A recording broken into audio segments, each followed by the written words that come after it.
what we've got here in Xmen Apocalypse is the arrival of the original mutant. In some respects, the sort of father to all mutants in the character that's played by Oscar Isaac, Apocalypse.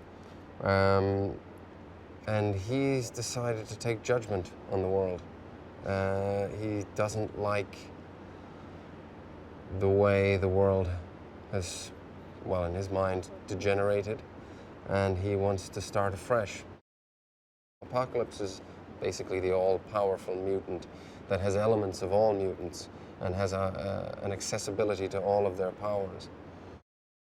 This one is of a huge scale, and again, that's sort of, got to say full credit to Simon and Brian for really, allowing each of the stories enough space and allowing each of the characters to get enough time with the audience and the audience with the characters.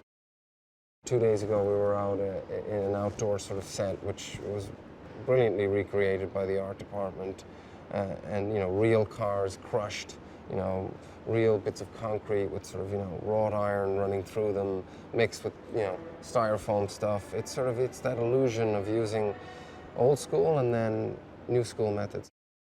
Her character sort of goes from, again, that place of being an angry, young woman, late teens, early 20s, being sort of basically outed,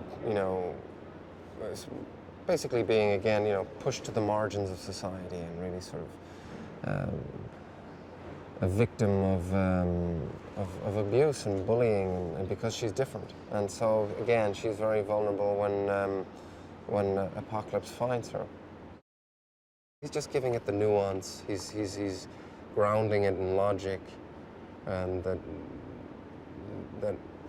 joins his journey together, and where he's coming from and where he's going. But there's a lot of logic that Oscar brings to it, and a lot of research as well. Reading up about Hinduism, and reading up about Krishna and all these different sort of gods. And so, like I say, bringing great intelligence to it all. It's really fun to see a whole new, fresh group coming through. It's like there's been certain scenes when we're filming that I've just, had these flashbacks to First Class, and we all got together 5 years ago. And so when I arrived here and saw this whole new group coming together, I was like, yes, it's time. It's nice to see it. It's first and foremost, it's going to be fun for the fans.